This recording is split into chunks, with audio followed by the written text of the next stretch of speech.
अस्सलाम वालेकुम दोस्तों, मेरा नाम मोहम्मद जवल्ला है और आप देख रहे हैं ईटी पावर स्ट्रॉम चैनल। दोस्तों, आज का जो हमारा एक बहुत इंटरेस्टिंग टॉपिक है जिसका नाम है एम्पियर। एक एम्पियर में कितने वाट होते हैं, इसको मैं आपके सामने अभी डिस्कस करता हूँ कि एक एम्पियर में कितने वाट होते हैं। दोस्तों, आज इस वीडियो में मैं बताऊंगा कि एक एम्पियर में कितने वाट होता है। दोस्तों, आपको पता है कि मोटरसाइकिल भी यानी मोटर भी और कार भी इलेक्ट्रिक आने वाला है। जैसे कि पहले घरों में हैंडपंप हुआ करते थे, लेकिन आज भी बाज घरों में, ज्यादातर देहाती इलाकों में हमारे साथ जो होते हैं वो हैंडपंप्स होते हैं। लेकिन आज का आजकल मोटर जिसको हम इंडक्शन मोटर कहते हैं, मुख्तलिफ पर्पज के लिए हम उसको इस्तेमाल करते हैं। हाफ हार्स पावर में भी मिलता है, 1 हार्स पावर में भी मिलता है, जिसको हम हैंडपंप के साथ लगाते हैं और उसके जरिए से हम पानी को ऊपर छत में टैंकी में पानी ले जा रहा है, या यानी उस मोटर के जरिए से हम छत के ऊपर टंकी में पानी जा रहा है और उसके जरिए से ले जाते हैं। तो दोस्तों, एम्पियर, करंट, वोल्टेज, वाट का जानना बहुत जरूरी हो गया है हर इंसान के लिए। तो दोस्तों, एक एम्पियर में कितना वाट होता है?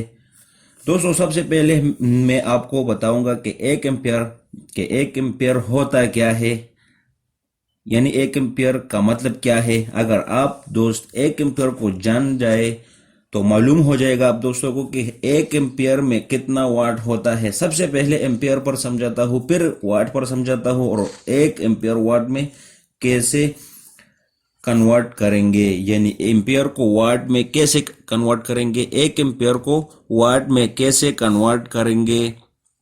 तो अब हम इसको लिखते हैं आपके सामने।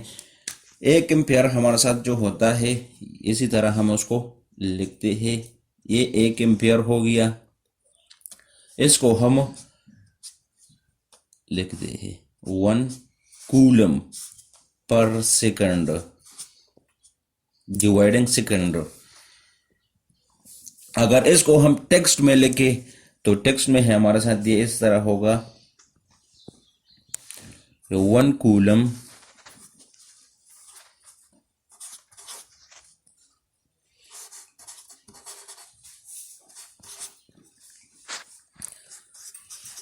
पर सेकंड।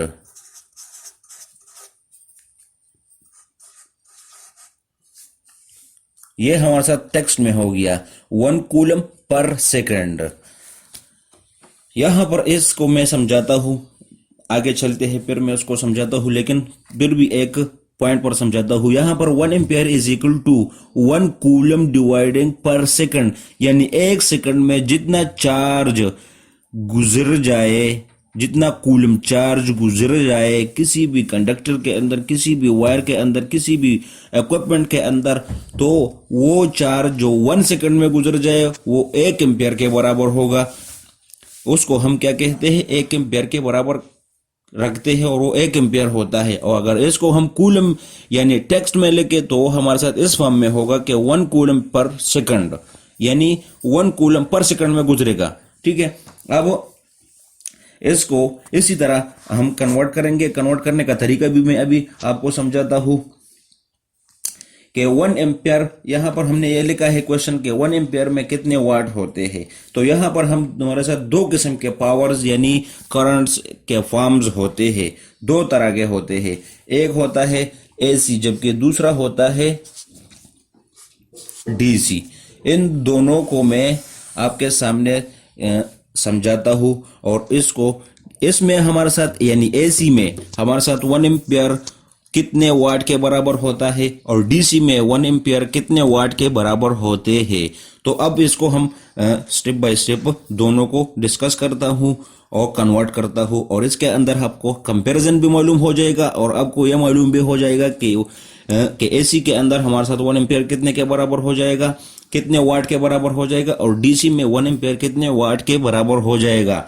तो यहां पर ये एसी क्या है, ये अल्टरनेटिंग करंट है, और डीसी क्या है, ये डीसी करंट है। एसी करंट वो होता है जो हमारे साथ एनर्जी मीटर से हम उसको लेते हैं, जो हमारे साथ हमारे लिए जो वापडा से आते हैं वो होता है। जबकि दूसरा डीसी जो होता है जिसको हम इन्वर्टर से लेते हैं या किसी भी बैटरी के को चार्ज करके किसी इन्वर्टर के जरिए से, और वहां से हम उससे जो सप्लाई, जो चार्ज, जो करंट लेते हैं वो हमारे साथ डीसी होता है। इसको भी मैं आपको समझाता हूँ, आप इनको स्टेप बाय स्टेप मैं उसको एक एक करके समझाता हूँ। तो यहाँ पर पावर यानी एसी में हमारे साथ पावर का फार्मूला किस तरह बनता है और डीसी में, दोनों को मैं करता हूँ। पहले मैं एसी को करता हूँ, तो P is equal to V I cos theta या कास फाई। ठीक है, ये कास क्या है, कास फाई है। तो यहां पर हम इसको थोड़ा सा एक्सप्लेन करते हैं कि यहां पर हमारा साथ जो हमारे घर के अंदर जो मोटर्स होते हैं, जो जितने भी इक्विपमेंट्स होते हैं, उसकी पावर फैक्टर जो होती है वो 0.8, 0.9, 0.7, 0.6 इतनी हमारे साथ उसकी पावर फैक्टर होती है। पावर फैक्टर किसी भी इक्विपमेंट की कैपेसिटी पर डिपेंड करती है और उसकी क्वालिटी पर डिपेंड करती है। जब भी किसी भी इक्विपमेंट की, किसी भी सर्किट की जब क्वालिटी अच्छी हो तो उसकी हमारे साथ पावर फैक्टर अच्छी होगी। किसी भी इक्विपमेंट की, हम मोटर को लेते हैं, कंसिडर करते हैं, या किसी फैन को लेते हैं, उसकी कैपेसिटी पर डिपेंड करता है और उसकी क्वालिटी पर डिपेंड करता है कि इसकी क्वालिटी हमारे साथ किस तरह है और इसकी जो हमारे साथ उसकी कैपेसिटी है वो हमारे साथ किस तरह है, उसकी वाइंडिंग पर डिपेंड करता है। तो यहां पर हम जितने हमारे साथ कैपेसिटी, बेहतरीन कैपेसिटी वाली, बेहतरीन क्वालिटी वाली इक्विपमेंट हो, कोई भी मोटर हो, तो उसकी पावर फैक्टर अच्छी होगी, यानी 1 होगी। लेकिन 1 नहीं होती है क्योंकि कैपेसिटी कमजोर होती है, तो इसलिए उसकी जो होती है वो कमजोर होती है, यानी 0.7, 0.8, 0.9 में उसकी पावर फैक्टर होती है। अब हम उसकी यहां पर हम फार्मूले में देखते हैं कि P हमारे साथ क्या है, पावर है। Power is equal to V I. यहां पर वी आई क्या है, वी आई वोल्टेज और करंट है, यानी करंट और वोल्टेज को जब हम मल्टीप्लाई करके इससे हमारे साथ पावर निकलती है। लेकिन यहां पर कास फाई है, एसी है, तो इसमें कास फाई हमारे साथ क्या होता है, इसको भी मैं आपके सामने लिखता हूं कि कास फाई हमारे साथ जो होता है ये पावर फैक्टर होता है। Cos phi is equal to power factor. ये हमारे साथ क्या है, सिंपल मैंने लिखा P पावर और F फैक्टर, यानी ये पावर फैक्टर होता है। और पावर फैक्टर हमारे साथ कितना होता है, ये जो मैक्सिमम होता है ये 1 होता है। जबकि हमारे घरों के अंदर जितनी भी इक्विपमेंट्स होते हैं, जितनी भी डिवाइस लगे होते हैं, उसकी जो पावर फैक्टर होती है वो 0.8, 0.9, 0.7 होती है। तो हम फर्ज करते हैं कि हमारे साथ 0.8 हम कंसिडर करते हैं अपने घर के अंदर के, ये हमारे साथ इतना पावर फैक्टर है। ठीक है दोस्तों, तो अब हम इसको अपने घर के सप्लाई के साथ क्या करते हैं, उसको मल्टीप्लाई करते हैं कि हमारे साथ घर के सप्लाई कितनी है, वहां पर हमारे साथ वोल्टेज कितनी आती है। तो हम 230 वोल्टेज को और इस 1 एम्पियर को और इस पावर फैक्टर तीनों को मल्टीप्लाई करते हैं। तो इससे हमारे साथ जो होगा वो वाट में निकल जाएगा, यानी उससे वाट आ जाएगा कि 1 एम्पियर में कितने वाट है। तो हम कंसिडर करते हैं कि हमारे साथ 230 वोल्टेज है। ठीक है, मल्टीप्लाई 1, ये 1 हम इसके साथ मल्टीप्लाई करते हैं, ये 1 हम इसके साथ क्या करते हैं, मल्टीप्लाई करते हैं। तो यहां पर हमारे साथ ये 1 इसके साथ मल्टीप्लाई हो गया। फिर हम क्या करते हैं, इसके साथ इस पावर फैक्टर को भी मल्टीप्लाई करते हैं। 0.8 को हमने कंसिडर किया, जब इसको हम मल्टीप्लाई करें इसके साथ तो 0.8 और 1 और 230 इन तीनों को मल्टीप्लाई किया जाए तो ऐसे हमारे साथ 1 एम्पियर इस बराबर हो जाएगा,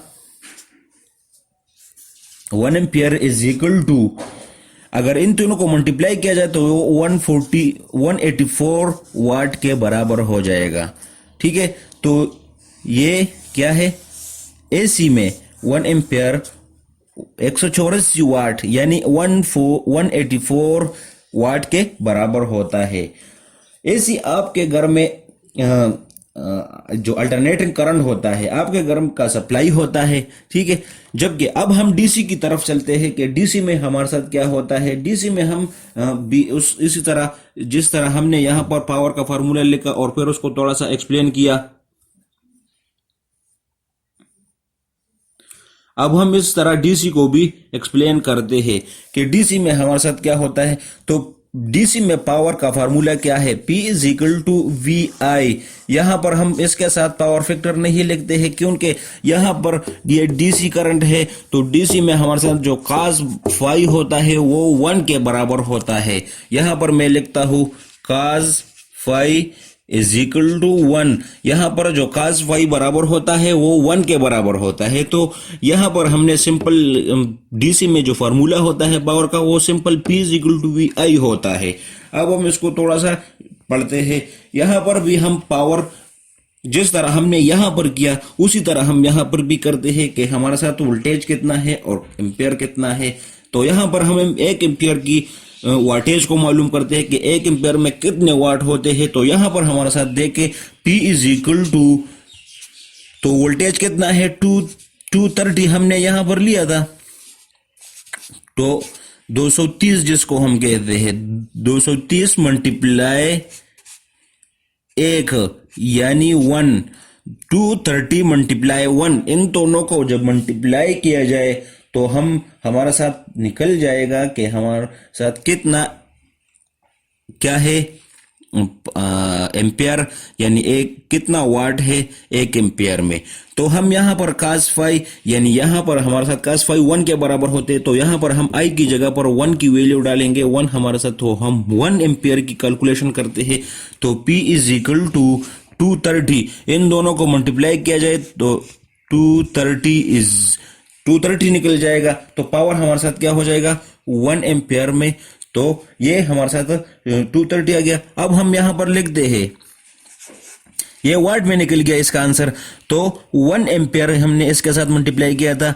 तो 1 ampere is equal to 230 ampere, 230 watt, क्योंकि हमने 1 एम्पियर में देखा कि डीसी में हमारे साथ 1 एम्पियर में 230 वाट होता है।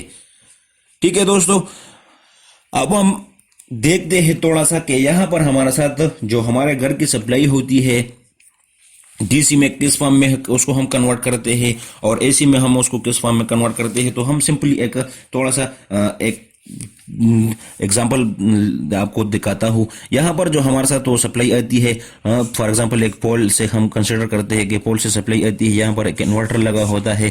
फिर उसके बाद हमने एक डीसी सप्लाई यानी जो बैटरी जिसको हम कहते हैं डीसी जो बैटरी होता है वो लगा होता है। तो यहां पर हमारे साथ वो सप्लाई आ जाता है, इस रास्ते पर इसका फ्लो हो जाता है। तो इस इन्वर्टर में वो कन्वर्ट आ जाएगा। तो एसी से डीसी में कन्वर्ट करके हमारे साथ इस जो बैटरी है उसको चार्ज करके उसको फिक्स करके उससे हम फिर डीसी सप्लाई लेते हैं। ठीक है, हम दोबारा जब डीसी से एसी में कन्वर्ट करते हैं तो हम एसी का इन्वर्टर को लगाते हैं कि डीसी से हमारे साथ एसी में दोबारा कन्वर्ट कर ले। तो हम दोबारा इसको यहाँ पर वो सर्कुलेट करके यहाँ पर हम क्या करते हैं डीसी को एसी में आउटपुट में यहाँ पर निकालते हैं।